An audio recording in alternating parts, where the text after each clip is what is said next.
So anyway, I'm going to just introduce myself, give you a little bit about my background. Quite frankly, my background is probably why I was invited here, rather than kind of just what I'm doing now. So I have a bit of a transition that I've made in my career.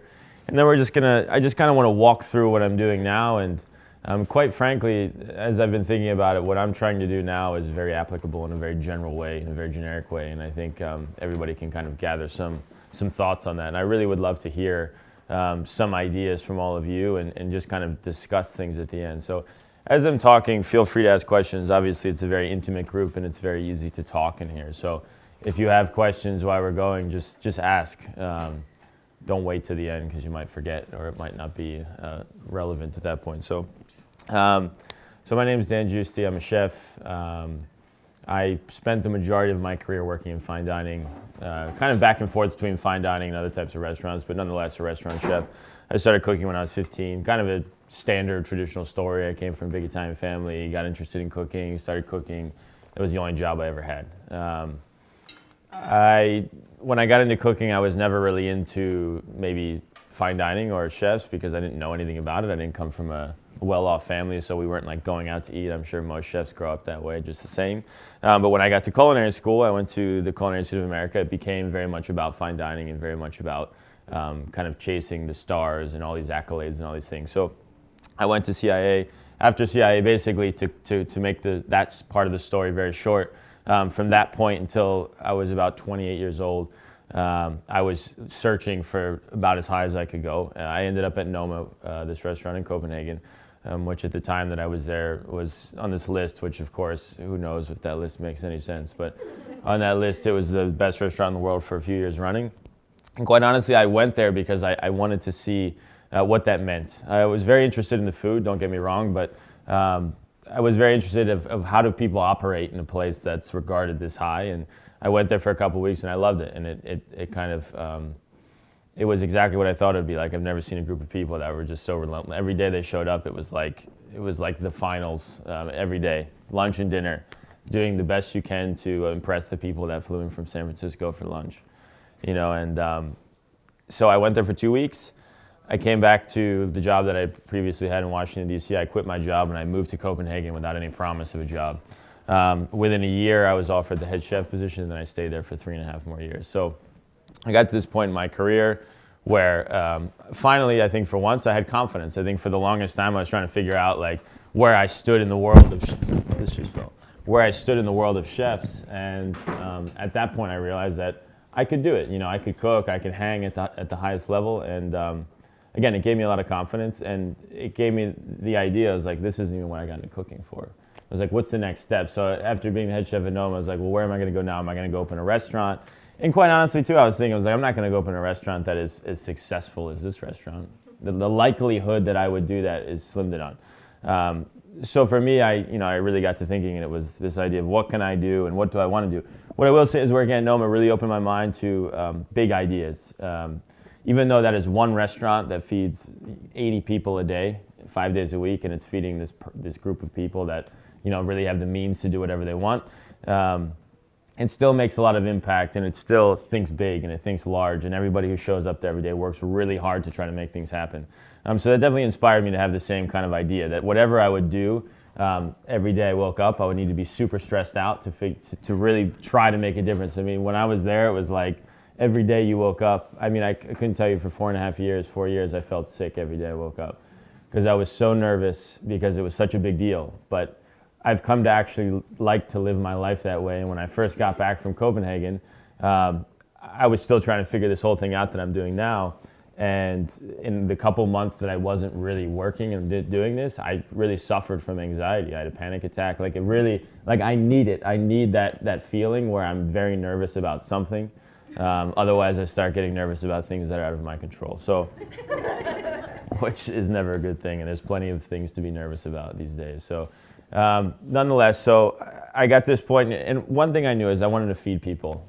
Again, I grew up in this big Italian family, and a big part of getting into cooking was not always just the food, but being catered to, being taken care of, and I like the idea of doing the same. And so I started thinking, how can I feed more people? Because again, at Noma, we were 45 chefs feeding 45 people at a time. So 45 people for lunch, 45 people for dinner. How could I feed more people? And then probably more importantly, and the thing that's been so amazing for me now is feeding people every day, feeding people often, feeding people multiple times a day.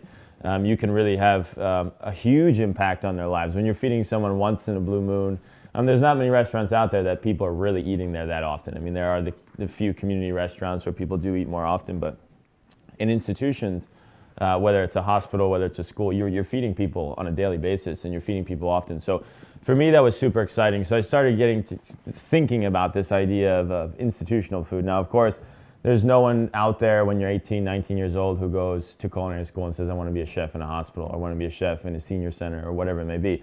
It's the least attractive space in food service. Rightfully so, because for what it's worth, and I think of this a lot now as we're trying to find chefs to be involved with what we're doing, you're essentially handing your career over to an organization that maybe doesn't put any prominence on your work.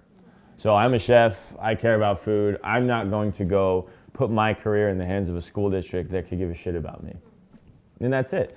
So I was thinking about institutional food, and the other things that really intrigued me about institutional food were, because prior to that I was thinking, well, maybe like you could do this fast casual type idea, but I didn't want to open a space that competed with, say, another $8 or $9 or $10 salad location. I think we have enough $10 salads and burritos and sandwiches out there to suffice. So this idea of if I could open a fast food restaurant that would compete with, say, a McDonald's at that price point, the $3, the $4 price point.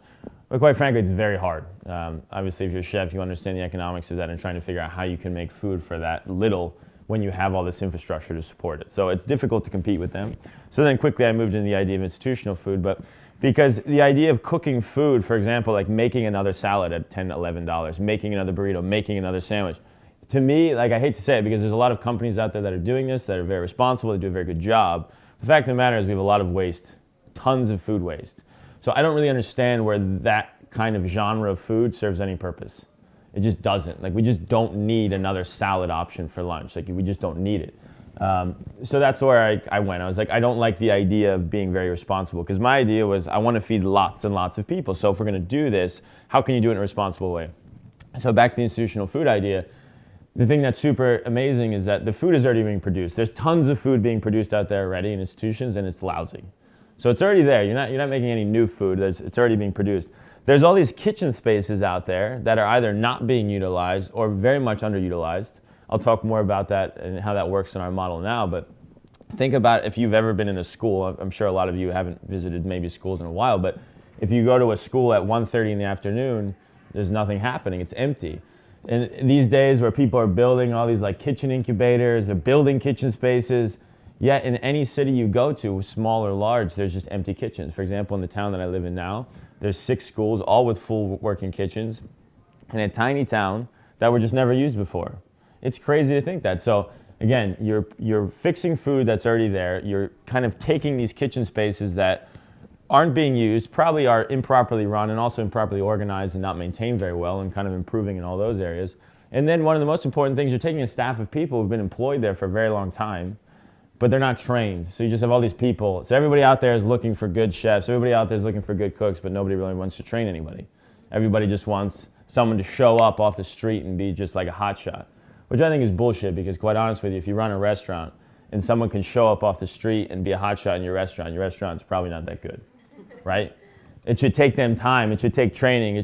They need to understand the nuances and learn what it is and what your food is. So for me, the idea of taking a group of people that otherwise have been neglected in a lot of places and taking time with them, and now we're not talking about 21-year-old cooks. We're talking about 82-year-old Jeanette who's worked in the cafeteria for 36 years. But 82-year-old Jeanette got into it for a reason, and she can do things too. She's not going to be running around and doing all kinds of crazy stuff, but she can cut fruit. She can move around, she can do things, and we have these people. That's a real person. Jeanette is 82 and she exists. She's there. So anyway, I got into this idea. So of course for me, the idea of going to a school is the most kind of inspirational. You're around young people. You have the opportunity to not only influence the way they think about food, but generally influence the way they think about life. You can be a role model. I mean, if any of you spend any time in schools, particularly in districts that are kind of having a hard time, you surround yourself with a lot of young people that you obviously know about these things. You read about it all the time, and these kids are in bad shape. But when you go to a school and your idea is you're going to change school food, and then you realize that kids are just hungry, it really kind of makes you think, it makes you check yourself a bit as far as like what your aspirations and what your goals are and what you should be focused on. So the idea of going to school was where I left Noma on, and I announced I was going to get into school food. And a newspaper article was written, and then all these people approached me, and I had no clue what I was going to do. I mean, it's not like the easiest space to just get into a public school. For me, luckily, again, because I come from Noma, a lot of people approached me. When those people approached me, I went and visited them. I put about 40,000 miles on my car in about 2 months. I drove from DC to Minnesota to Cleveland to Chicago to Denver. I mean, I was literally all over the country. Visiting organizations, visiting parents. I was like having lunch at, parents were like, come eat lunch at my house. And that's super weird. It's like a super weird thing to do. But you know, these are parents. Everybody wants to make change. There's so many people want to make change within their communities regarding school food. It's this crazy space. But anyway, in the end of the day, a superintendent from New London, Connecticut, a place I'd never been to in my life. It's a town of 25,000 people. It's equidistant between New York and Boston. 1 in 4 people are under the poverty line. It's a town that Pfizer had their headquarters there 10 years ago. They got up and left, and pretty much left a lot of people unemployed and in bad position. So I went there. The superintendent wanted me to be there for 5 days, which if you had ever been to New London, 5 days, you could literally circle the town like 50 times.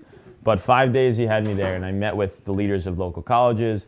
I met with each principal of every school. He organized time for me to meet with kids. It showed that this was the real deal. There's a lot of people out there who want to make change. Everybody out there wants to make change. Everybody wants to do something, but nobody's ready to really commit to it. Nobody's really ready to think about it. The gentleman who was the superintendent of New London was very much prepared, and he was thinking about it, and he understood what it would take, both kind of infrastructurally, but also financially. Because of course, when you're going to make a big change, it doesn't happen for free.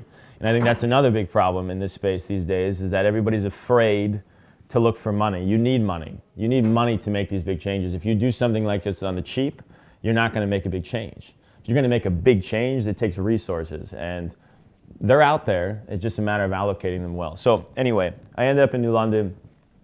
So within 3 months of being back from Copenhagen, I decided I was going to live in New London. So I moved to New London, Connecticut, and I was in the public. I had to present my idea at one of these board meetings, Board of Education meetings, which there's like 6 people. You might have seen one of these like made fun of on like a Saturday Night Live or whatever. But like it's or you might have seen one. It's on like public access television. They're filmed, and there's like 6 people at a table, and they have a mallet, and it's like very like you would think they were deciding things that would affect the whole world. And there's like the 2 people who attend the meeting every week, and they have something to say.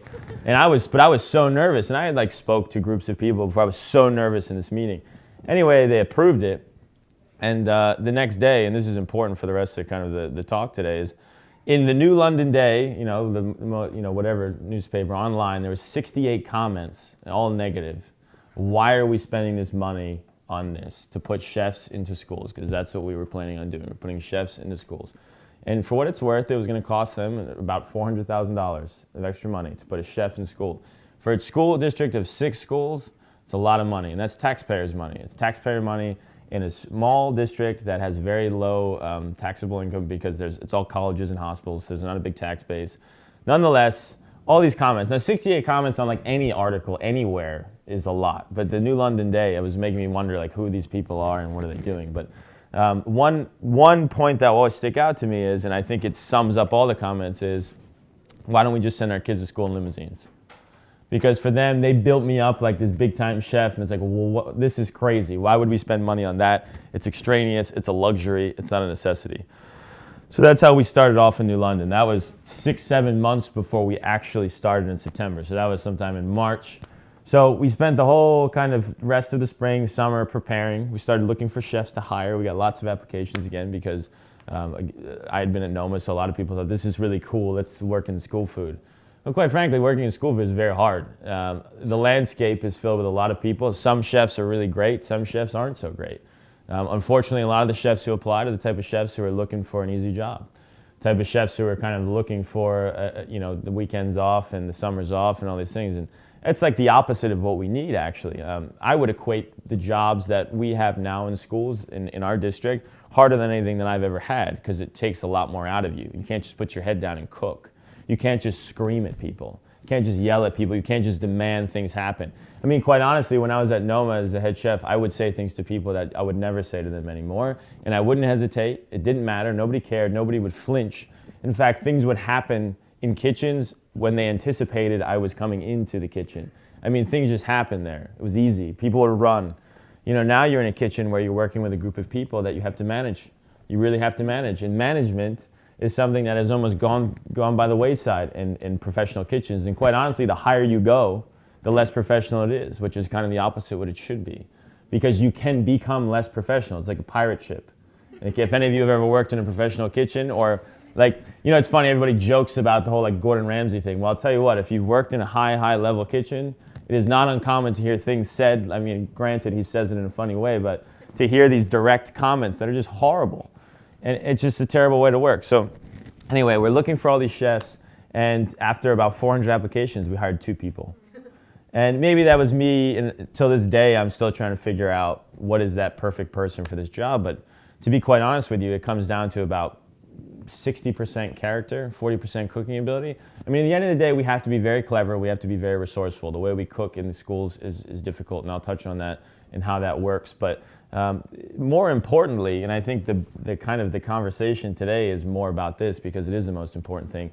There's a lot of things that precede making big change, and quite frankly, the food is kind of like the least important thing. We could serve the best food ever served in a school tomorrow, and nobody would care.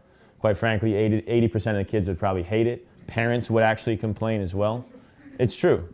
It's true, because if a kid's used to eating peanut butter and jelly sandwich, and you're trying to give them something healthy, or not even healthy, but just more delicious, and they don't eat it, and then they go home, this is a problem now. This is a problem now at home. So this is kind of where I want to talk about today, because it's a very difficult place to be in. This idea of you're trying to make a change, and you're trying to kind of push people forward, and you're trying to like expose them to new things, but trying to do that to everyone, every single person with all kinds of different tastes and all kinds of backgrounds is very challenging. So I think what happens, particularly if you're a chef, but I think this applies in kind of any profession to some extent, you either can get into fine dining, where you have your very specific way of cooking and you're catering to a very specific group of people. There's that way. Or you just don't give a shit and you work at the very bottom. And quite frankly, in school food, a lot of it is that. There's so many people who not just work in school food, but who work in schools, unfortunately, who are just beat down.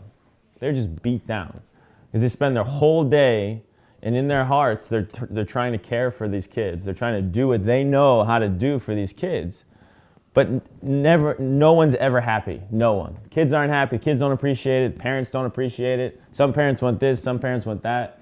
It's a game of trying to cater to everyone, which, as you know, catering to everyone is impossible. It's impossible. So again, when you go to a certain level, say fine dining, you cater to a very specific group. You target them. You cook for them. They are there for you. You are the chef. You're cooking, you know. So it's a very difficult space to be in. Where we're trying to be, and where I'm trying to manage our program, and where I plan to manage our program, and this is where I think this thought process is very much applicable to everyone, is if you're going to make a big change, you need to cater to everyone. You just have to. You know, there's too many people in this space, this food space, who think they're making big change, but at the end of the day, they're not doing anything. You're catering to a small group of people who have the means. You're catering to a small group of people who actually care about this shit. You're not making a change. You're catering to the people who already care about it. You know what I mean? Like, it's kind of a joke, to be honest with you. So you have to cater to everyone. And while catering to everyone, you just get beat down constantly. And you have to be prepared for that. That's how I see it. So like for me, we started here. We probably got to here. I want to be up here, but we'll probably be like here for like 10 years. And how do you show up every day? Every day. You know, one thing is to show up every day, like I said at Noma, like it's the final. But you know, that's easy because you're showing up and like you want to be here and you're here every day. You're here. You're right there. So it's rewarding. You're getting to exactly where you want to be every single day. When you're not getting to where you want to be every single day, it's very frustrating. But that can't be the reason you give up. And we see too much of that in schools, whether it's in school food or whether it's really anything. So you can give up two ways, the way I see it. And I don't want to say that the high-end part is giving up. But if you're trying to make a change, because look, choosing to cook delicious food for people just to cook delicious food is a great career. But if you're trying to do something to make a change, giving up is either way, the way I see it. You say, fuck it, I'm going to just cater to this small group of people, or I'm just going to give up entirely and nothing's good. And that's what we see a lot in school food. That's what we see a lot of in institutional food, and just in schools, because people get so frustrated. And I understand it because I'm seeing it now, I'm living it now, where, you have people who think, why are you serving peanut butter and jelly sandwiches? That's ridiculous. You take peanut butter and jelly sandwiches off. Why did you take peanut butter and jelly sandwiches off? That's all my kid eats. Who's right, though? It's hard to determine who's right. Am I right? Not really, because they're not my kids. At the end of the day, you got to think what you're trying to do as well. Because if you think that serving kids kale is the answer, then you're just naive. Because if I haven't eaten since yesterday, I'm 7 years old, and I go home to nothing, and I haven't eaten since lunch that happens at 10:30 a.m. the day before, and then I come the next day, and my choice is peanut butter and jelly sandwich, or listening to some young person try to sell me on eating kale chips, I don't give a fuck about the kale chips. I'm sorry, because I'm hungry, because I'm starving. So I'm going to eat a peanut butter and jelly sandwich. This is what I learned when I went there. I was very naive. I knew the town we were getting into, and of course my goal was to do this work in a town where people needed it most. But quite frankly, I was naive. I got there and it was like, wait a minute, we're focused on the wrong things. There's people who are hungry. It's very stupid of us to think we're gonna get kids to try new food when they're hungry, or get kids to try new food when they feel like nobody respects them or nobody cares about them or nobody listens to them. So again, there's so many other things that need to happen before you start making these physical changes. And if you're not prepared to do that, and if you don't think that you need to do that, then you're wrong. You can't just make a change because it's better and think people are just going to say, wow, it's better. Because quite honestly, if that's how it was, none of us would be here. Because I think this kind of conference is very much about like-minded people who are trying to do a certain type of work. If everybody else thought like everybody in this place, there would be no room for this conference, because you wouldn't be struggling the way you're struggling. Because the fact of the matter is, when you have a conference, it's because people are struggling and they come together to come up with ideas and think things forward. So again, it's this I think about it all the time, and having a group of chefs work for me, it's very difficult to get people to think in that mindset. Sitting here and listening to it, it makes sense to a certain extent, but it's very hard. It's very hard to show up when the kids don't like the food. And don't get me wrong, a lot of the food we serve the kids do like, but a lot of the food we serve the kids don't like. But who's right? They're right. It's for them, right? And then the parents, same thing. So what's right and what's wrong? Where do we draw the line between catering to people and then our vision? Where do you find that line? And I think that's super important. As a chef, when you open a restaurant, you cook the food you want to cook. Now, because I think there's kind of two ways you can cook for people. One is for yourself, and when you're a fine dining chef, you're cooking for yourself.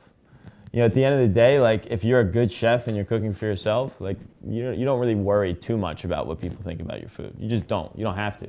Because if you're good, people want to eat your food. They want to see the vision. They want to taste your vision. But that's not what we're doing. If we thought that way, then none of the kids would eat. So we're in this place now where we're cooking for other people. We are catering to other people. That is the other way to cook. And that sounds, everybody's like, oh yeah, of course. But just think about it. Think about if you had a group of people come to your house for a dinner party. And if you enjoy cooking, presumably a lot of you enjoy cooking, and the food that you had to cook for those people who came to your house was food that you thought was just not good. It didn't exemplify your abilities as a cook.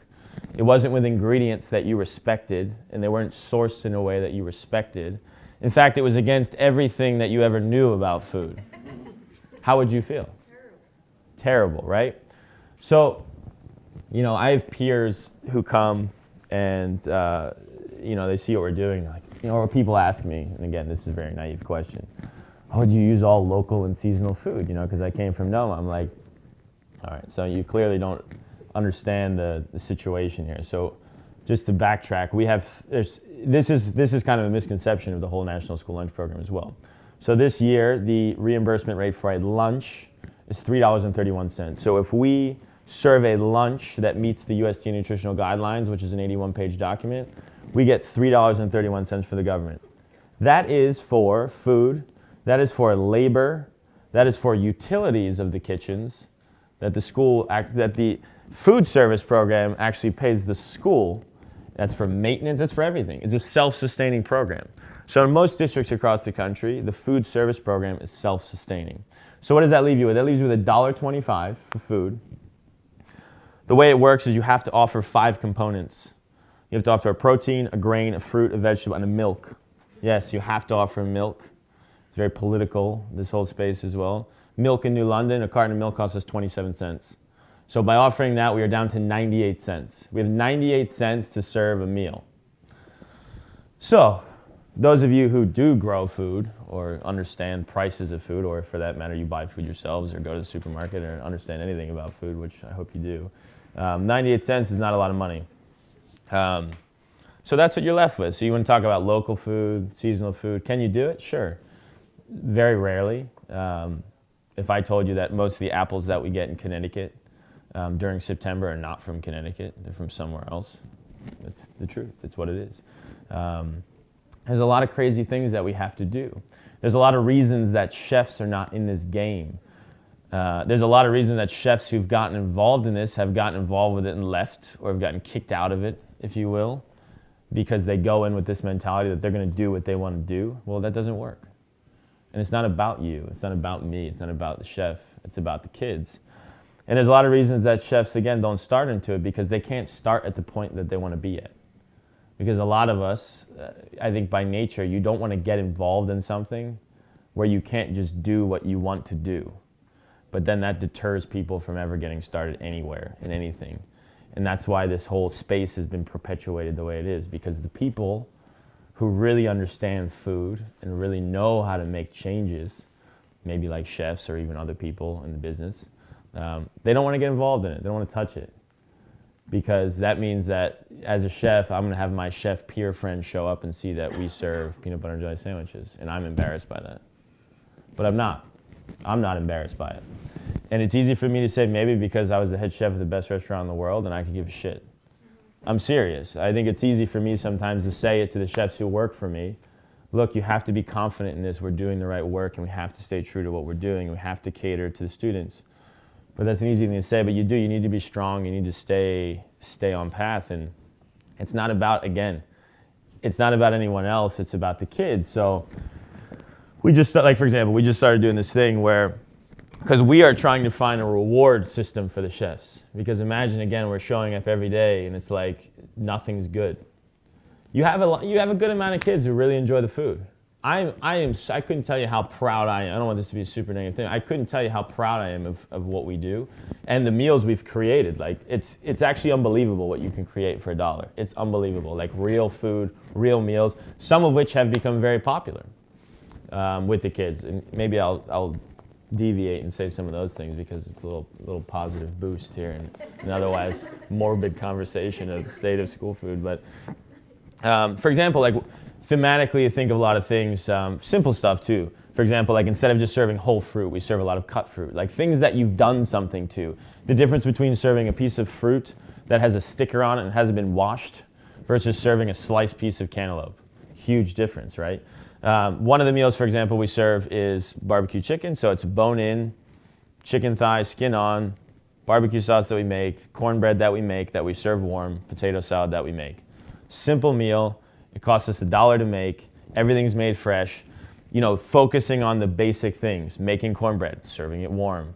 Chicken's cooked properly. It's glazed properly with the sauce. Potato salad has been made properly. So it's super simple stuff, but if it's done well, that is an example of a meal that the kids love. And the participation is super high. 95% of the kids will eat that meal and they love it. And they're super excited about it.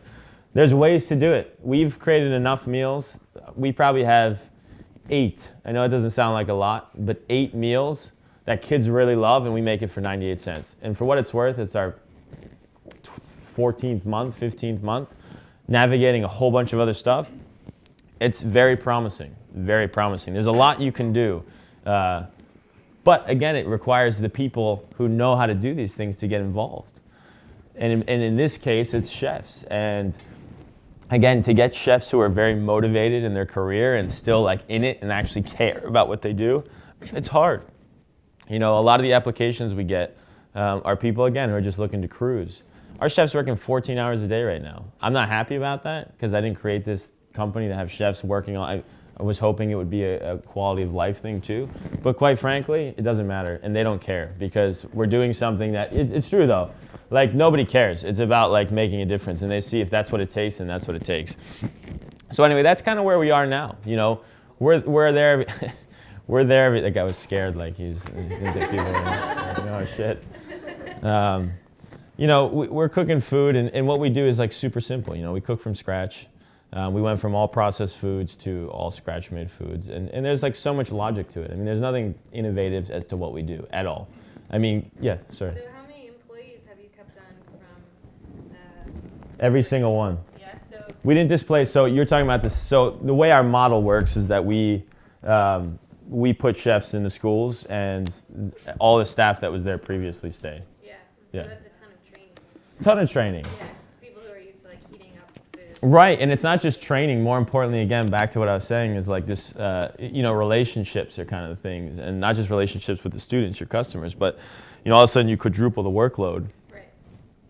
You know, and then how do you make that happen, and how do you get people to be happy about that and believe in what they're doing? So, again, back to this chef and their ability. It's like we've seen some of the biggest success stories we've had have been based on kind of these more social relationships. Like last year, our first two chefs that we hired had birthdays on the same week, and one was in the middle school and one was in the high school. And if you're familiar with middle school kids, they're worse than high school. They're like the worst. I don't even know what happened there. But anyway, in both those schools, the kids sang happy birthday to the chefs. This was organized by somebody, I don't know, in all three of the lunch waves.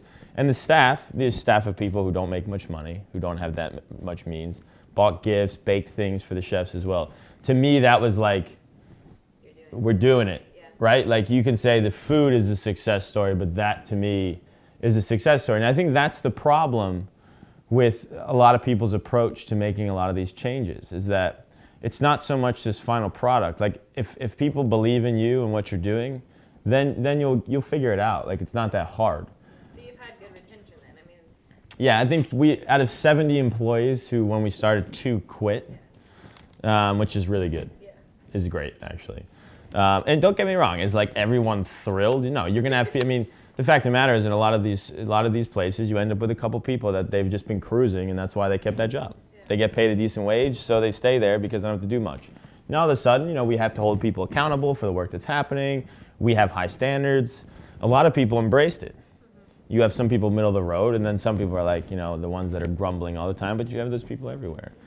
You know, so that obviously was a big piece of what we're doing too, the people thing. But again, I can't stress it enough, and I feel like I say it all the time to the chefs themselves, is again, this idea of the relationship is the most important thing you could do. So in any work that any of you do, if you're trying to make a change or trying to influence people around you, which presumably you are, because I think pretty much every single profession that's out there somehow is that way, you got to like form this relationship. And for whatever reason, food in our country is just so backwards. But the thing is, to get people on board with it, you're not going to do it by like telling them it's the right thing. Like it's never going to be the right thing for them.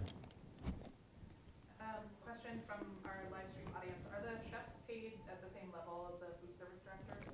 Great question. Should I repeat that? Yes, please. I didn't repeat the question that was here. Our chefs paid the same amount of money as the food service directors. So just to kind of preface that, there's in school districts across the country, you have a food service director who oversees the school district. And they're kind of more an administrative role, obviously depending on the size of a school district, but you might have one food service director for 2,000 schools, you might have a food service director for 6 schools like in New London.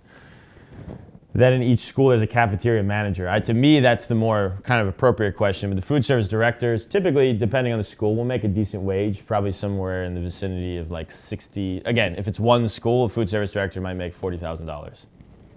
But if it's New York City, these are big jobs, these are big administrative positions. So that number can climb up pretty high. I would say the average is probably like 60, 70,000 from what I've seen. Our chefs get paid $60,000 with benefits. I think, again, for me, almost the more appropriate question, the one that can cause the most problems, is the cafeteria managers. the people who are traditionally in charge of running cafeterias across our country, some cases in charge of producing thousands of meals a day, the average salary is $25,000 a year. And those of you who are chefs, I mean, obviously anybody can understand that that's not a good enough wage. But those of you who are chefs, if you worked in a restaurant and you were in charge of a restaurant that produced thousands of meals a day, you know you would make a good wage. It's a lot of meals. It's a big responsibility. So obviously when we put chefs into schools and they're making $60,000 plus benefits, and this is like public information that's being, like publicized in local newspapers, and then the cafeteria managers are making 25 to 30,000, this causes problems immediately. And the only way to alleviate that is by the chefs proving themselves. It's the only way. There's no way to tell someone they make double the amount, sorry, they're a chef. No, they have to prove it. And they did. They proved it. Not to say that the cafeteria managers were not capable, but the chefs we hired, they just proved it through super hard work, working longer hours, and just pure dedication to the job. So, but that's a great question, because these are the things that, at the end of the day, if you go into a school district, for us, we think we're doing like God's work by changing the food. But if we cause rifts and problems in other parts of the school district, then it doesn't matter. And I think that's another attitude that people have the wrong attitude with. Like, everybody's going around making changes and thinking that the work they're doing is so phenomenal and it's great, but you're not thinking of some of the negative consequences of some of the work that you're doing too. For example, when we started in New London, we switched from trays. They were using disposable trays. This is another common theme across the country, disposable styrofoam trays being used, hundreds of thousands at a time, for various reasons. When we went there, we switched to trays, reusable trays, and plates, which sounded like a great idea. And from the food standpoint, it's great, it works. Does it create more labor in the kitchen? Sure, but we could have predicted that. What we didn't predict, and which is stupid and naive, because now that I think about it, of course we should have foreseen this, but it created a lot more work for the custodians in the cafeteria. And they were unhappy, rightfully so, because there was no plan. They weren't unhappy because it was more work or because they didn't support what we were doing. They were unhappy because we didn't even talk about it. We didn't even say, hey, just so you know, like, you're gonna have way more work tomorrow on the first day of school. You've never seen this before. We just overlooked it completely. So those kind of things can cause huge problems, because again, if you're the superintendent, if you are the person who makes decisions to allow change to happen, or whatever organization it may be, one positive thing pops up and one negative thing pops up, they just cancel each other out. It doesn't matter you're making the food better. It doesn't matter, because now all of a sudden you have a whole group of people that are upset. So these are like the things too that you learn, that it's easy again to think like, well, we work so hard and we're chefs and we're changing food in the country for schools, and it's like, we are. That's what we've dedicated ourselves to doing that. But we can't cause problems elsewhere. We can't do that at the expense of other people and other systems that are already in place. In organizations like schools, or for that matter, public organizations, they run on very tight budgets.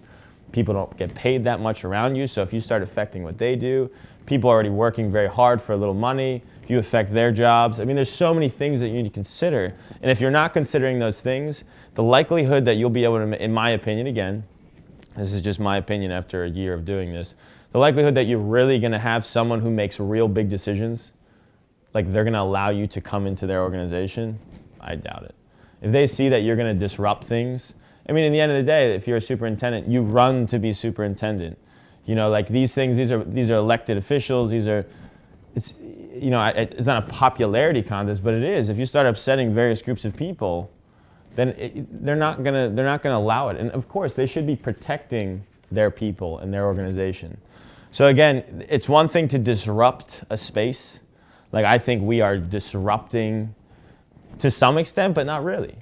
Because the way our model works is we work hand in hand with what's already there. We work within that system, kind of inside out. You don't like go on top of it and try to like put it down and do all that, because it's easy to go into these places and say, this is not right, this is not good, let's do it entirely different. No, that's stupid, because a lot of work has already been done. You can pick the good parts out and work with those people and collaborate and find a way forward. And if you think you're going to do it by yourself, because like that was the thing too that a lot of we see often with the chefs, it's almost like they think they're going to do it, like we're going to change everything by ourselves. Like, no, we need everyone. Like, if you're going to make big change, like, you need everyone to help you. And that's hard too. That goes back to this idea of catering to everyone. So it's not catering to everyone with food, but it's catering to everyone in your personal interactions with people. And I'm not saying you go around and you're schmoozing people, but you do need to put yourself in other people's shoes. Because there's a lot of situations where I know me coming as being a chef, that people don't see my opinion on things, of course. But of course they don't, because they come from somewhere else, and food is not what they've surrounded their life with for their, forever. So you need to be able to put yourself in their shoes and kind of understand, like, okay. And this ongoing theme that we try to take in the schools is just take the high road. Because we encounter so many situations that it's this idea where people kind of speak down to us because, like, what is this? And it's like we know we're right, whatever that means, but we think we're right to some extent, but it doesn't matter. You got to make things happen, and to make things happen, sometimes you have to suck it up.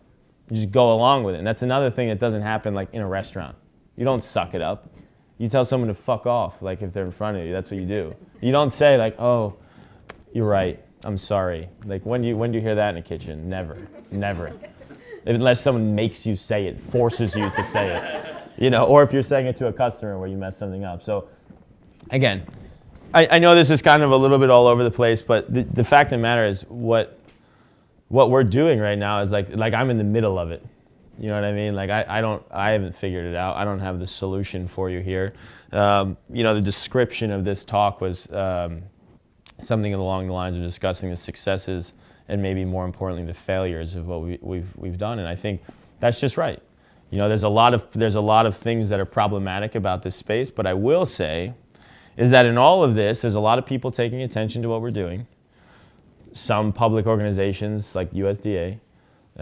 There's very big school districts taking attention to what we're doing because we're going about it in a way that we're being very considerate to everybody. And I get very frustrated because, as all of you know, and maybe some of you, this is your approach as well. There's nothing wrong with it necessarily, but sometimes you can be very aggressive because, again, you think you're right. In your mind, you're right. That doesn't get you anywhere a lot of times if you're inconsiderate to those around you. If you're right, then that means they're wrong. And nobody likes to be wrong. So I think when you go into places, it's not about being right or wrong. It's about going into places and just understanding what the challenges are and then attacking them. It's all about solutions. It's not about pointing things out that are wrong or you being right or whatever it may be. And we're finding great success in that. And in our short experience, we have, again, leaders of some of the biggest school districts in the country coming to us and very interested in this. Not because we're served, trust me, the conversations never revolve around food. They don't. The food is like the low-hanging fruit. The food's the easy thing. But it's how do you operate within these systems? How do you operate within these big organizations without just ruining everything? And that's the hard part. That's the challenging part. But that's the part I think that, and this is my perception of it, that they're most intrigued by. There's a lot of chefs out there who could cook this food. Again, it's very simple. All of you in this room could cook this food. We gave you a recipe, you'd cook the food. Do you need to figure it out? Do you need to be clever? Do you need to be resourceful? It's a different way to think about food because our budgets are so low, sure.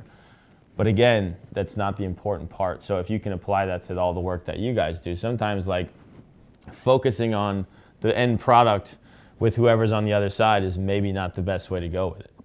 Where you should be focusing more on your relationship with those people. And then once your relationship is solid, then move forward. And yeah, does that take longer? Is that like a longer process? Yeah, it might be longer. But I think you can do both simultaneously. Go ahead. I'm sorry, but I'm wondering, like, from the beginning, when you started, and now, and also looking forward into the future, where do you see, and did you see farmers' roles within? Yeah. So the question is, from the time we started to now, have we seen any farmers involved in what we're doing? So that's a great question. Looking forward. You said 10 years. Right. So huge question, obviously very applicable to why we're here. So last year, the idea of having farmers very much involved with what we're doing, not so much. So there's some interesting things like, and I don't know how many of you are experienced in farming, catering to public institutions, but it's an interesting thing. I've had some conversations with people before we really got into it. Like, I talked to this one guy, he could be here for all I know. He was a social study teacher in New York, somewhere in upstate New York, and he literally left being a teacher to be a farmer, to grow produce for schools. only to find out that that was like the worst idea he ever had. And he was like telling me this on the phone. He's like, I can't even sell lettuce to the schools because, but everybody's like, oh, that's ridiculous. They can't buy lettuce. But it's like, it's not though. I mean, how many of you have been in a school kitchen? Some are fully operating kitchens. Some are literally what looks to be like a cubicle with a desk and an oven. You know, you're not going to bring in whole lettuce and cut it and wash it and store it. Where are you going to store it? Where are you going to wash it? Who's cutting it? There's no one to cut it. So you need to be set up to do that. Unfortunately, and I don't want to speak negatively of this, but there's all this like farm to school nonsense. And then you actually go to the program and it's a joke. It's not farm to school. You can't just do farm. You can't just buy stuff from a farm when you have no one to process it or nowhere to process it. It gives the idea of farm to school a bad name, I guess I should say, because all it ends up being is like they have a burger day and they get lettuce. That maybe that's the one thing they can clean is green leaf lettuce, and they have a burger. And I'm not even joking. Like this is like I've seen it. Big advertisement, you know, farm to school day, local lettuce. Not to say there's anything wrong with that, but that's to the extent that we see. So last year, which was our full year in New London, now we're in southeastern Connecticut. There's a lot of farms in the area that are completely underutilized. The school district had a previous relationship with one of the farms, and they were doing somewhere along this, not to speak negatively about the district because it's a great district, but this kind of like using a couple things here and there from that farm. We went like full on with them last year, where they'd just be like, we have butternut squash. We said, we'll take all of it. Like literally just your whole crop. And now, these are not huge farms, but we'll take everything you have. Last year, about 3/4 of the way through, we met with various farmers in the area to try to map out things that they can plant for us. I think they're slightly still, because this is our second year, slightly skeptical, just to make, you're not going to go plant this huge crop, to, you know, are we still even going to be around? You know, there's budget cuts, all these things. But for me, it makes complete sense. The idea of not just hammering farms because you can provide them with the amazing business that's super consistent. I mean, every day you're producing, you know, for example, New London, 4,000 kids eat every day. The amount of stuff, and our menus are planned a month in advance at least, not if not 2 months in advance. So the relationship between a chef in a school and a farmer could be like through the roof. But it takes a few things. It takes, like, when you cater to a school, it's very specific. Things have to be on time. They have to. I mean, I'm not going to sit here and speak negatively about farmers, but working in restaurants, you know, sometimes the order comes at this time, sometimes it comes at night, sometimes, like school, it's so rigid, the school schedule, things have to be like clockwork. So then, you know, and it's trying to figure out who has the means and like where you're also a large volume. That's the other thing. You're not really in a position to take on like a small amount of something in one school and not really all. I mean, you could, but from my standpoint, that's a really challenging thing. From a consistency standpoint, that this school's getting this today and that school's getting, that's like a whole nother, and that's in 6 schools, let alone hundreds. For me, I think the opportunity is so big for both, obviously, for both parties, for both farmers. And again, because the business is so consistent, you can guarantee business like restaurants can't. So I think it does come down to, you know, both sides reaching out. Again, we've had conversations with our local farmers, and we've definitely purchased way more stuff locally this year directly from those farmers. Is it where it should be? No. And the other thing is prices. You know, if I'm I mean, this is probably like, I feel like I'm speaking out of place here because everybody has better understanding of this than me, but like, even when I was in restaurants, you know, I talked to the farmer that I'm dealing with in a restaurant, and I said, well, you know, they rather, like, do you have this week? No, I don't have it, but that's a Friday night, then on Saturday, they're selling at the farmer's market for 3 times the amount that they can sell to me. So clearly, like, selling these things at these low prices in schools. So what happens is a lot of the stuff we're using now from this one farm is generally stuff that, like, he doesn't really want to sell anywhere else. And it's not that it's bad quality, but it's just stuff that maybe doesn't sell, or he has an excess of it. So again, having the price be right. I mean, for example, like our protein cost for a meal is in the vicinity of 50 to 60 cents for protein, chicken, whatever, beef, whatever it may be. So you start thinking about vegetables. It's tough. It's tough. But I would love to have a stronger relationship. Yep. So I guess my question would be more along the lines of that.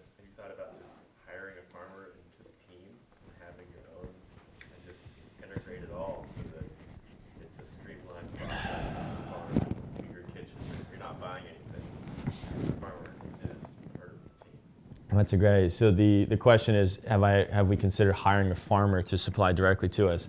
So the way I see that is, first of all, I think it's a great idea. I think there's so many things that surround this like school food thing to work. A lot of organizations out there have focused on everything at once, which I don't think you can do that. And I think the prioritization is always wrong. They focus on like the low-hanging fruit again. It's the school garden. It's the educational piece that put one person in 5 schools and they talk to kids once in a blue moon. Yet the kids are eating chicken nuggets and PB&J. Like the food needs to change first. So we've put our focus wholeheartedly on the food. But now we're at that point where it's like, you need all these other parts to really hit the home run. Like, how do you get kids to like the food more? Well, education is huge. So, but how do you do it in a way that's really going to promote kids to eat food? Not just, again, these people are like randomly talking to these kids every once in a while. The farming idea is a great idea. I'm not a farmer, so I wouldn't know the first thing about how to, like, what would that entail? I guess to me, I would be afraid. If someone were to advise me on how that could work and it'd be feasible. The other thing is the volume we use is so high, even for 6 schools. We're talking about like legit farm, which again, I'm not a farmer and I know it's one of the most challenging businesses there is, and I don't want to be naive and think that I could do that. Now, if somebody came to me and said, we're going to start a farm and we'll start a farm and we'll supply to you, I'd say I'll take everything I can. For example, like as we expand maybe in the New England, New York region, you could say like, oh, you have this giant farm, we will base our menu off of your crops. I think that's something that I would be definitely interested in doing if someone came and said that to me, yeah. Given how restrictive and fragile school budgetary concerns are and how my mom's a teacher, she was a teacher for 25 years and went into the administrative position, and now she's working to become an assistant superintendent. Okay. So I have a small understanding of how bureaucratic those things work in terms of public input. When you approached the school district, did they give you some type of a guarantee on how long that your program would last within the school system, or they were just like, you have 1/2 of a semester to kind of prove it's going to work? Yeah. Or is it a trial year basis, or?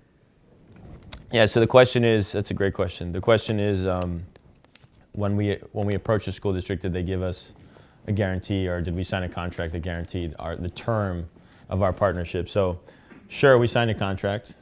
That contract, and it's funny you asked that now, because in Connecticut, the educational budget was just slashed, and in New London just got crushed. So a lot of people come to me directly in town, small town, they're like, are you guys going to be around next year? And it's like, well, we have a contract, but at the end of the day, the contract basically stipulates that, with I think I don't even know what it is. It's not enough time, but it's like 2 months notice or something like that they could terminate the contract. So the way we approach them, and of course, the other thing that you need to do, and this is always a funny topic because of course it's the nature of the way the world works, but I think people look beyond it, is if you're going to do something, it needs to make sense financially.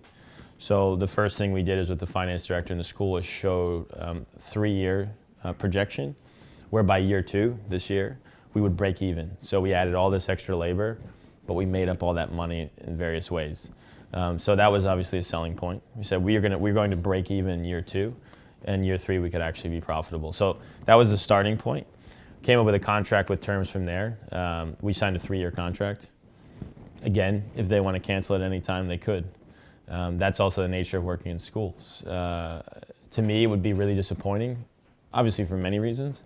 Mostly because I think we've done a great job. I really do.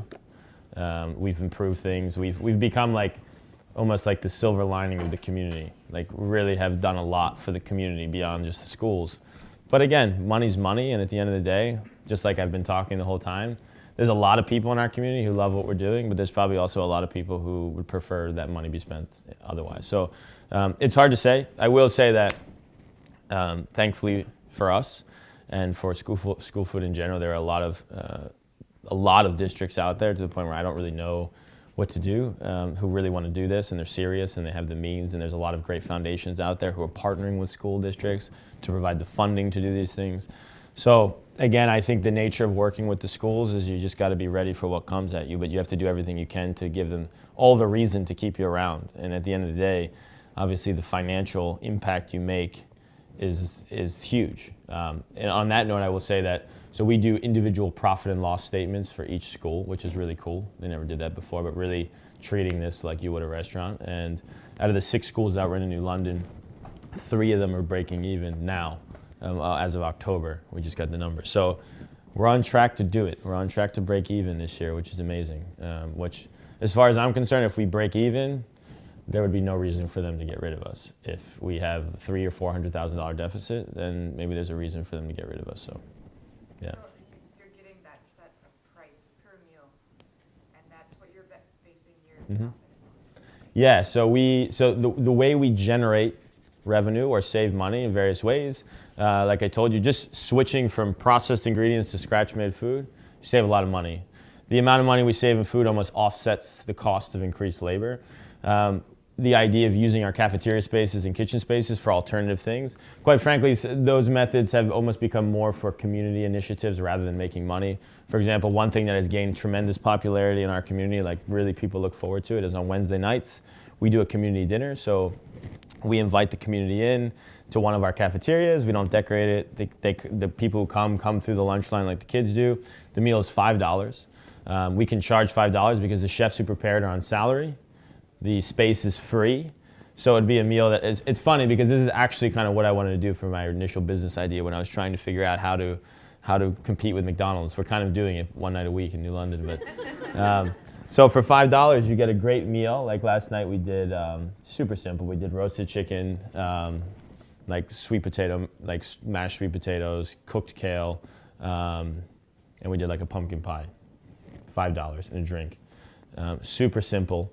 And you get this crazy variety of people in there. And that's like, again, it started as a way to make money.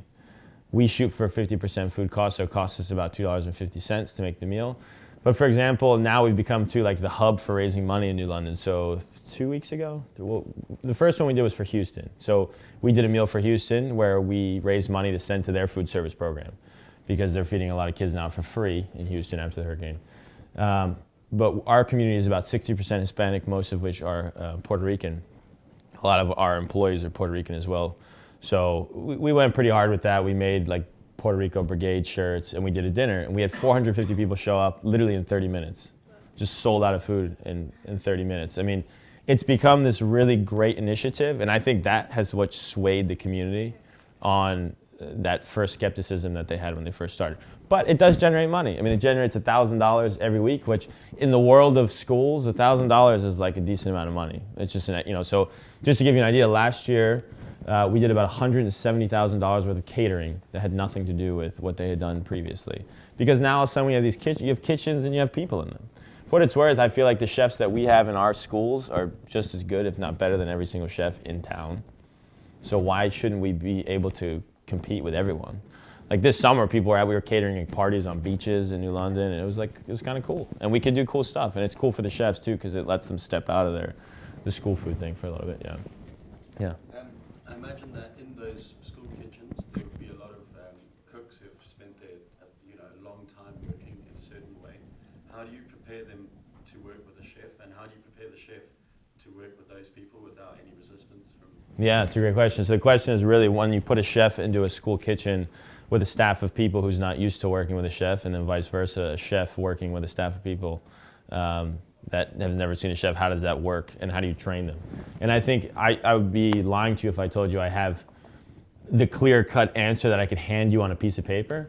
That's something we're working on because at the end of the day, our ability to train chefs and prepare them for this work is essentially the business model. That's what it is. The starting point is definitely finding the right people, I'll tell you that right now. I think cooking is easy. Cooking, you can teach people how to cook. Being a good person, being patient, being intelligent. I mean, quite frankly, the work we do, you have to be smart. I mean, I hate to say it, but a lot of chefs, I mean, you can just cook. You put your head down and you cook.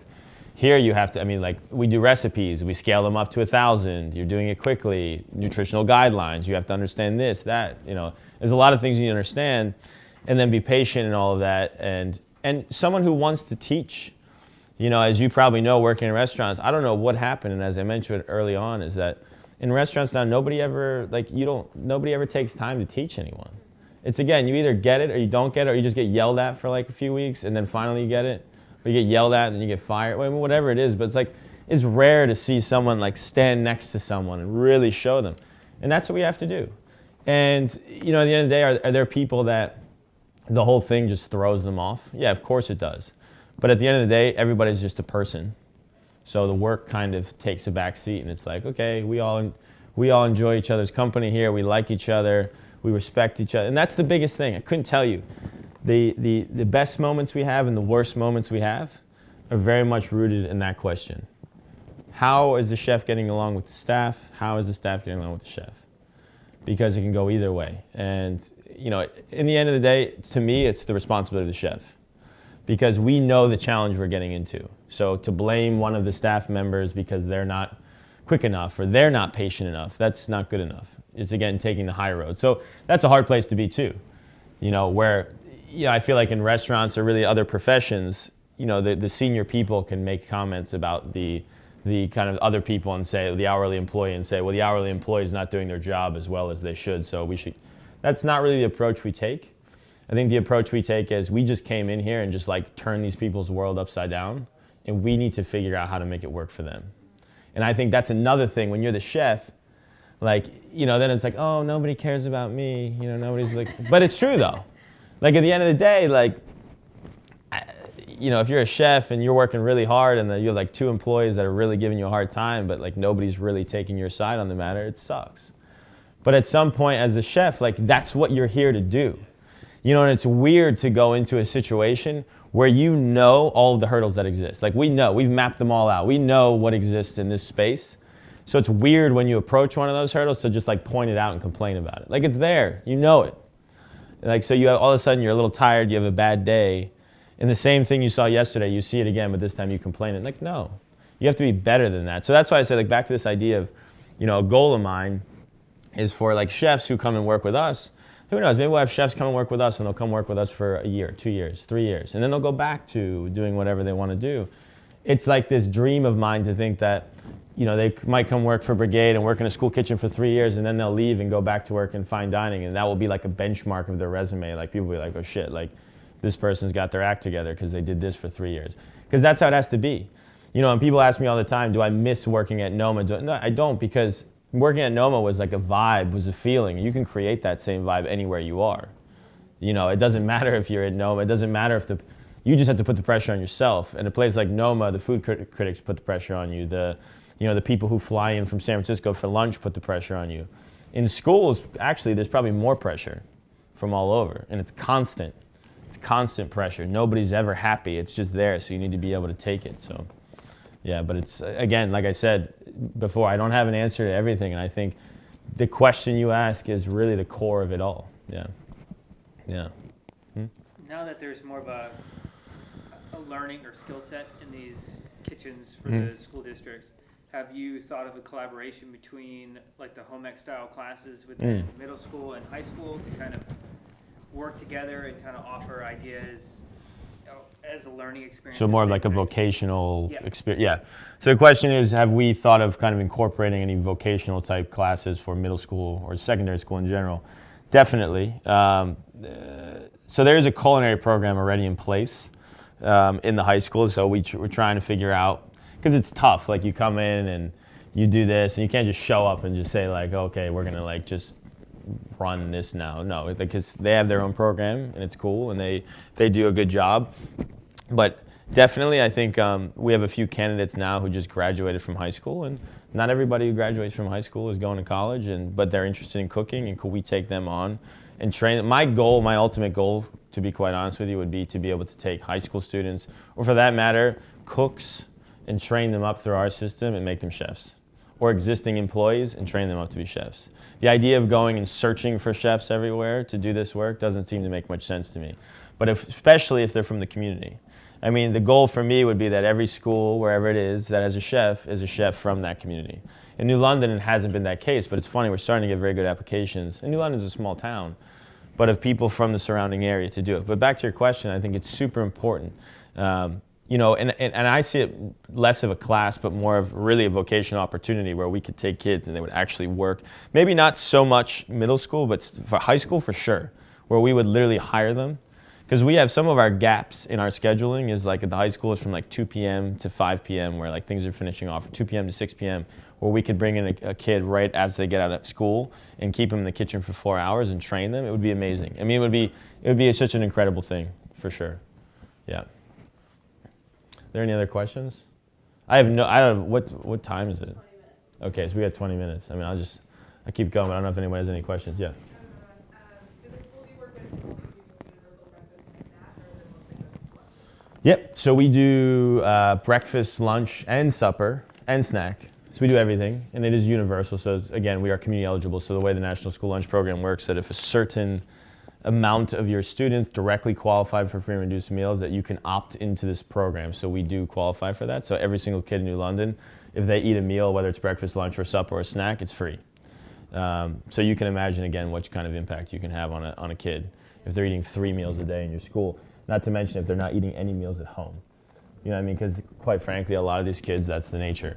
You come out of 3-day weekends, and it's clear that these kids haven't eaten. Or snow days. Snow days are one of those things that, like, you feel so naive because as a kid, like snow days, you like celebrate. You stay up till 5 in the morning, don't do your homework, and then you're like, yes, and then like these kids, snow day means they don't eat. So it makes you think very differently about things. So, but again, from a financial perspective as well, and this is where it takes people from, say, the restaurant world or business world to get involved in this stuff, because obviously the whole conversation is not about finances, but to make all this work, the finances need to work. So for example, a supper program, it's not being offered enough in schools. And why wouldn't it be offered in every school? And why wouldn't every kid have access to that supper? Because it's free. Not only is it free, they actually get reimbursed at a higher rate than for lunch. It's the most profitable meal we could serve, is supper. Yet it's the least amount of meals we serve, supper. But it requires, then people are like, oh, well, you need someone to supervise. Like, it's bullshit. Like, you pay somebody an hour to supervise supper, and you could bring in 300-400 kids at a school. And then more importantly, you're feeding kids. So either you're feeding kids who otherwise wouldn't eat, or you're feeding kids who would otherwise go to McDonald's or wherever it may be. So there's a way to capitalize on all these programs if you have this more business sense in you, because that's another thing that's very much lacking in schools. Nobody's thinking like that.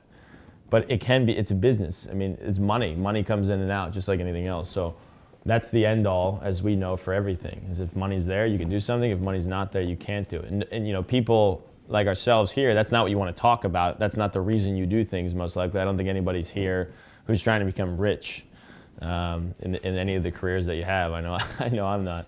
But, but you do need to think money-wise. Otherwise, that's another thing I think that's lacking all the time. Like, yeah, it's only going to cost us $5,000. Like, so that's $5,000. $5,000 in a school is like a ton of money. We just build this garden, it's going to cost $5,000. Why? For $5,000, we could add it to a chef's salary, and they could do more work. You know what I mean? It's just like, it's such an important thing. So, that's where we're at now. Moving forward, so one thing that we're looking at is going into, again, bigger school districts. So now we're in New London. It's 6 schools. It's a whole school district. It's public school district, of course. But the key is now looking at, again, and I can't really say where, but some of the biggest school districts in the country, and then going into small amount, 5, 6, 7, 8 schools in some of these districts. That's going to be the real test, I think. But again, I think most importantly to say is that it's doable. Everything is doable. We've showed success both financially, but more in a relationship sense. So again, I don't know if any of you feel that it's applicable. And I would love to hear, again, a big part of, I know you've been asking questions, but kind of denoted on this thing. And I was kind of hoping, I don't know exactly how it can be structured or how people are eager to get into it, but I would love to hear like any thoughts you might have on this work, and kind of, I don't know if you have any experiences yourselves or just ideas, because we get in this bubble and I am stuck in my head sometimes and thinking about how we can do this. And I feel like we're in a position to make real impact because people are listening to us, but it's one of those things that you get stuck in the way you're thinking about things, and then it takes somebody who's heard you talk one time to give you an idea, and it makes all the sense in the world that otherwise you would have never thought of. So I would love, again, not necessarily questions, but if you have any statements or ideas. Yeah. As you said that, I'm an outsider, so I was like, I don't know if this is a dumb question. You mentioned the price of the container of milk. Is it required No. Way you could possibly buy milk? It's not. It's a great question. The problem is you have to serve a specific amount. So if you're going to serve in a dispenser, then you have to figure out how you're serving 8 ounce. How are you enforcing that? But you're right, though. It's a good point. But that's the problem with a lot of these systems that are in place.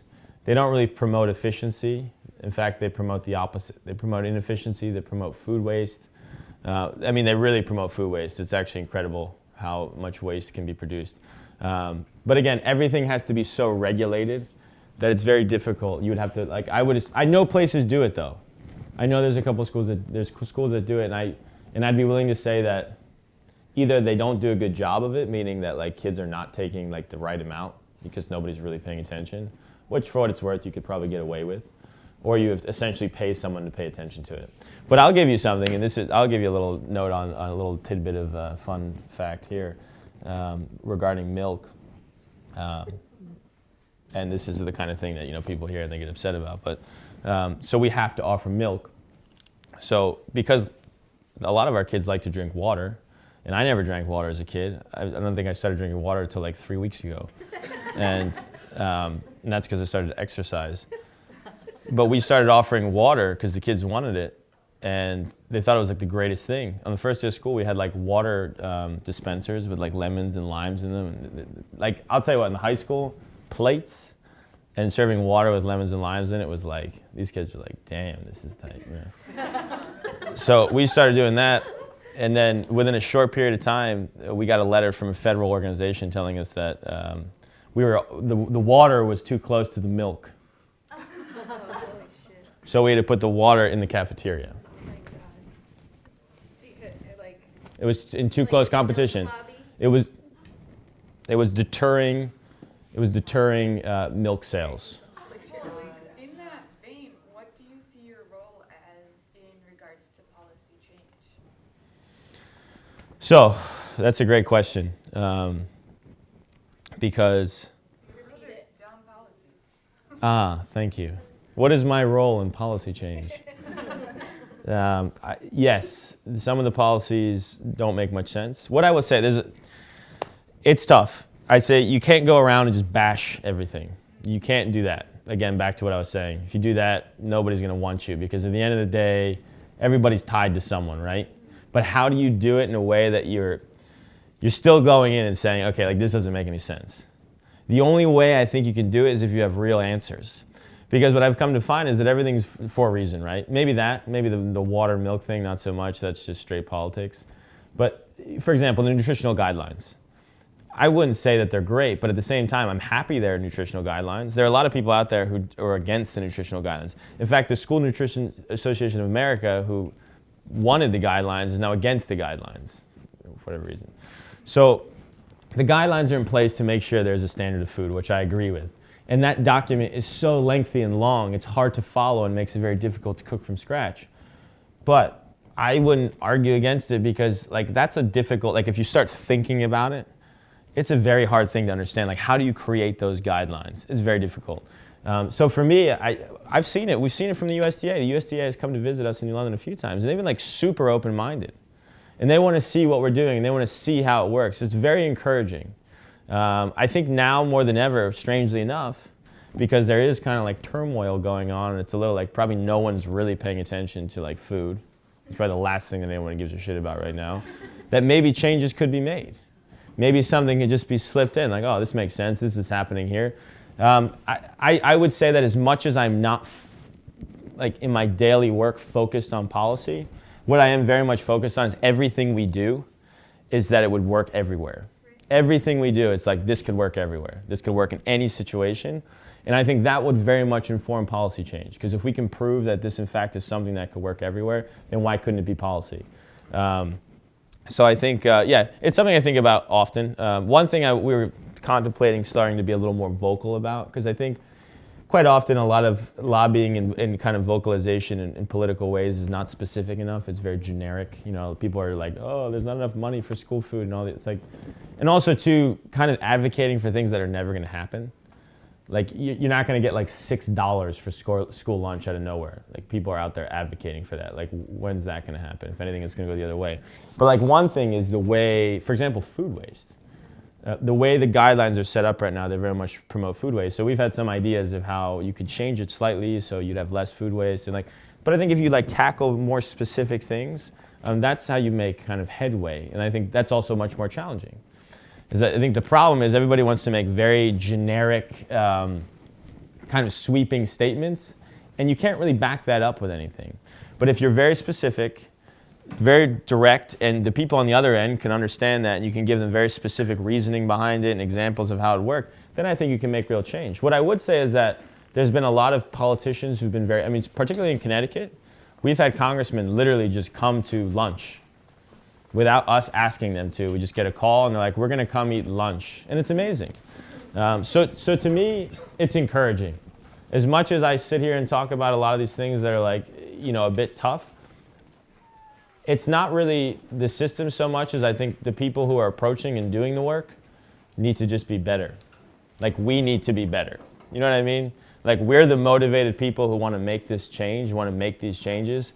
Like we need to be better. That's how I see it. I'll just ask him if I can.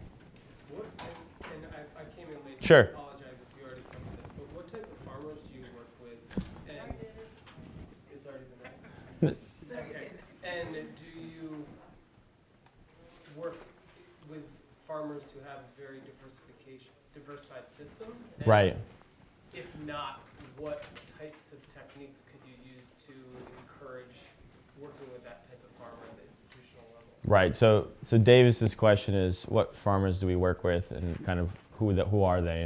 And unfortunately, the answer to that is really simple. We don't work with that many farmers, and it's a pretty simple situation where it's like I was explaining before that primarily because of pricing and volume. Sometimes it's just like we have 300 pounds of butternut squash, and it's like, okay, we'll take all of it, and then we'll go from there. As far as a real clear-cut relationship where farmers are planting ahead of time for us, something that we definitely desire, but it's not in place yet. We haven't formed those relationships, and I think it's for various reasons, and for good reason from the farmer's standpoint. This is only our second year doing this, and then putting a tremendous amount. I would imagine if you're a farmer and you're just going to trust this school is going to start buying all this stuff from you in their second year when, as we mentioned, potentially it might not even be around the next year. So for me, I mentioned it, the relationship between a farm and a school, like in a real way, a school with a chef in it and a kitchen, could be explosive, could be amazing. And I think we are very much set up to have that relationship. But I also mentioned, Davis, is that if you don't have a chef in a school, this relationship between a farm and a school, it's not going to go anywhere because nobody's really trained to prepare food. Like, what are you going to do with beets, you know? You send, like, this is like an easy example, like beets just show up at a school. Like, what do they do with them? Who knows how to cook a beet, peel a beet, cut a beet? Not to mention who knows how to do it, because maybe people do know how to do it, but there's only 2 people who work in the kitchen because they just heat up chicken nuggets.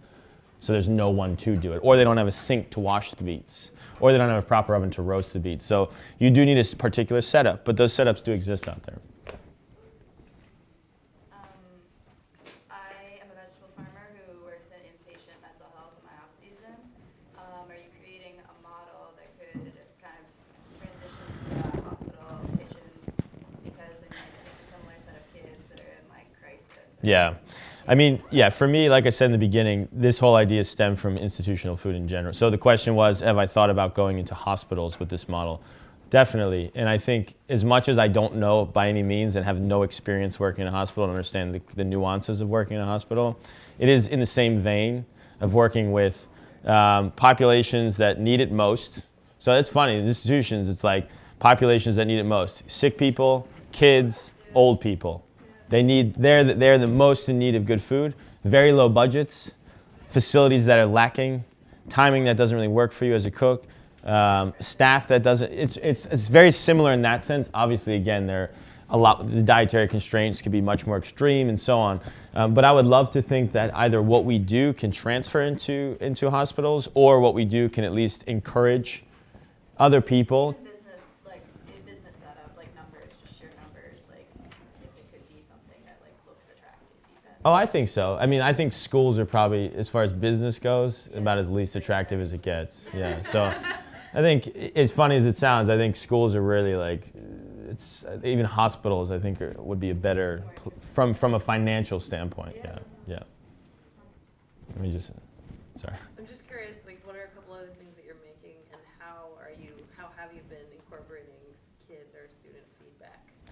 Yes. So this, what are some other dishes we're making, and how are we incorporating student feedback? So I'll start with the second part because it's kind of something we're doing right now. So we've gotten all kinds of student feedback, whether it's anecdotal, whether it's like getting like lists from kids, like what do you want to eat, or to me, some of the most important feedback you can get is just a chef spending time in the cafeteria and just talking to kids, trying to single kids out rather than like asking big groups, because a lot of the big groups, the information gets very tainted. You know, if one kid says, then they're all like, you just want to like take that kid and just like throw him out the window, you know. You have like a whole cafeteria of kids like just enjoying a meal, and then this one kid just says he doesn't like it, and then it's just over. But one thing we're doing now, and this, I think I deviated from this point. Oh, I know I deviated from the point, as I probably did many times and went off on many tangents. But the idea of finding this reward for the chefs. And when you're a chef in a restaurant, we're thinking about it. Like when you're a chef in a restaurant, what is your reward? It's like food, it's ratings. It's accolades, right? So we're like, well, we need accolades, and we need them like proper, not just some bullshit that's like fun and there's stickers and everyone's like, but like real accolades. So we actually had our first meeting yesterday with one school. So we are anonymously selecting kids and grades in different schools. We made booklets for them, and they'll have the booklet, and they'll essentially be food critics. But not just food critics, but it'll be, how was the meal? Was it hot? Was it the right temperature? Did someone smile at you? Did someone say hello to you? Was the kitchen clean? Was the cafeteria clean?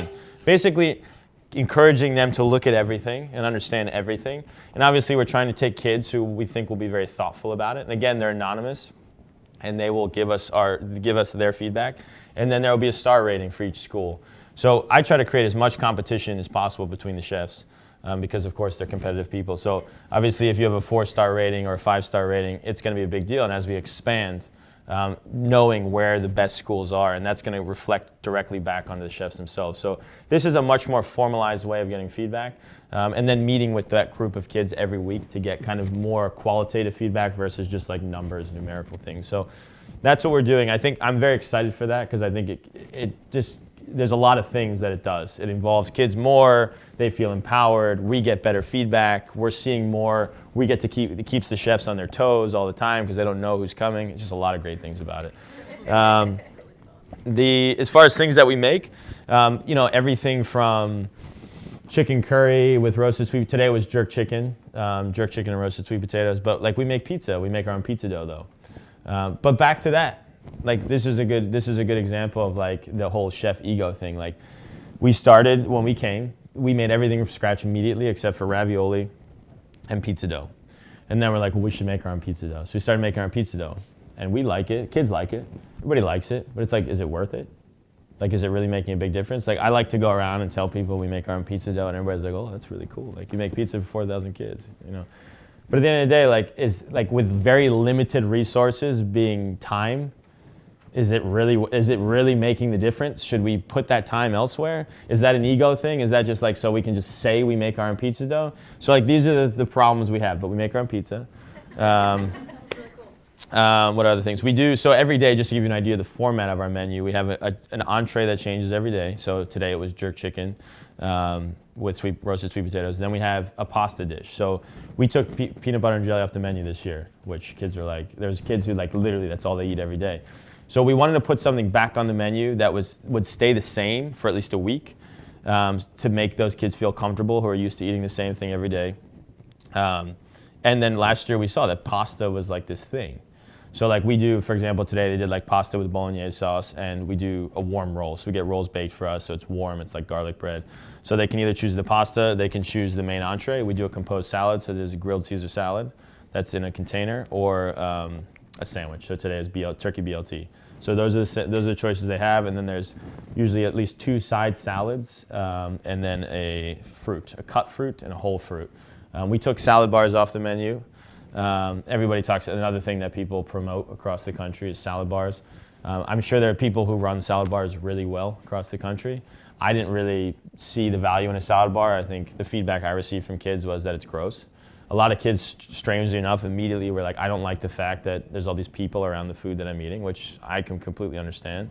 I think salad bars promote a lot of food waste. I think unless you can manage them so tightly, they're very expensive. I mean, I've seen salad bars across the country range from like really nice stuff with grain salads and things like this to like literally what I would call like burger condiments as like the salad bar. It's like celery sticks and like sliced, yeah. I mean, you see some of the stuff you see like beans from a can, drained and then like put into a cup. Like that happens in places too. So, but that's like the format of our menu, and the format's super important. When we started last year, we did a soup and sandwich option, so it was like 2 different types of sandwiches and soup. And just as a good example of like what we thought was cool versus what the kids thought was cool, it was like when we started, like this was one of my ideas, which I thought was great, and then it was just horrible. But it was roasted turkey sandwich we made mayonnaise and we flavored it like stuffing. So it was mayonnaise with like cooked celery, cooked onions, and poultry seasoning. And then cranberry sauce, the standard combination. And the kids thought it was like, they're like fruit and meat, like what is this? And in the high school, they use very choice language to ask you, why are you putting fruit and meat together? But like that's a good example of something that we thought was great, we thought it was great, and they're like, no. They're like, we're like, all right. So like we went from this, but we found that the sandwiches, the kids who want to eat the sandwiches are the kids who want like a really basic sandwich. They don't want that. We did vegetable sandwiches. We did another one that was like a chicken salad sandwich with grapes, another fruit and meat fiasco. Ironically, we came up with 2 sandwiches, both had fruit and meat, and it was like, well, that's great. But again, like butternut squash soup, very basic. It was made with coconut milk, butternut squash, very simple, very tasty. Like I literally, there was this time that I was in the cafeteria, because what happens is part of this space too, everybody tries to stay real positive with things too. So in the beginning, everyone in New London tried to stay positive, and the chefs tried to stay positive. So I was like, oh, it was like the first week. I was like, oh, how's the soup going over? And like, oh, the kids really like it. I'm like, well, how many kids do you talk to? And it's like 3, like 3 kids liked it. You go into the cafeteria, I'm talking to this kid. He just took a spoon of the soup. I was like, how's the soup? And he just had it in his mouth. And I'm like, well, I don't know, maybe something's wrong with the kid or whatever, because he just started walking and he wasn't talking to me. I was like, no, how's the soup? He was like 10. And then he just spit it out in the trash can. And I was like, okay, so the one kid I asked hated it enough to just spit it out in front of me. And that's the other thing, everyone wants to be positive. And in the conversation, not to take this from a funny place to a negative place, but across the country, there's people who legitimately celebrate the fact that they serve nutritious food. Like, you have to serve food within the guidelines. What does that sound?